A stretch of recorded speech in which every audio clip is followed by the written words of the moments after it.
ماہ محرم الحرام ہر سال ہمیں شہدائے کربلا اور بالخصوص نواسۂ رسول سید الشہداء امام حضرت سیدنا حسین رضی اللہ عنہ کی یاد دلاتا ہے، کیونکہ 10 محرم الحرام 61 ہجری کو تاریخ اسلام میں حق اور باطل کے درمیان ایک عظیم معرکہ پیش آیا، جسے واقعہ کربلا کے نام سے یاد کیا جاتا ہے۔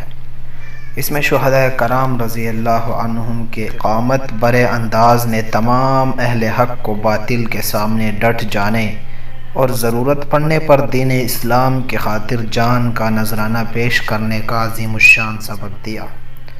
اگر حضرت سیدنا امام حسین رضی اللہ عنہ یزید کی بیعت کرتے تو وہ تمام لشکر آپ کے قدموں میں ہوتا، آپ کا احترام کیا جاتا، خزانوں کے منہ کھول دیے جاتے اور دولت دنیا قدموں پر لٹا دی جاتی، مگر جس کا دل دنیا کی محبت سے خالی ہو، بلکہ خود دنیا جس کے گھر کی خادمہ ہو، وہ اس دنیا کے رنگ و روپ پر کیا نظر ڈالے گا۔ حضرت سیدنا امام حسین رضی اللہ عنہ نے راحت دنیا کے منہ پر ٹھوکر مار دی اور راہ حق میں پہنچنے والی مصیبتوں کا خوش دلی سے استقبال کیا۔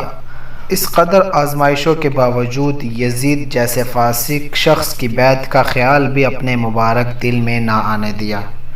اپنا گھر لٹانا اور اپنا خون بہانا منظور فرمایا، مگر اسلام کی عزت پر حرف نہیں آنے دیا۔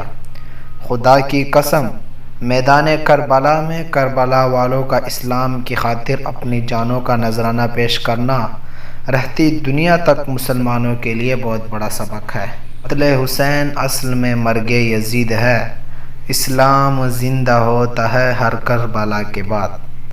کاش ہم بھی اہل بیت اطہار کی محبت اور الفت کو دل میں بساتے ہوئے ان کی مبارک سیرت پر عمل کر کے دنیا اور آخرت کو روشن بنائیں اور اللہ پاک کی رضا اور خوشنودی حاصل کریں۔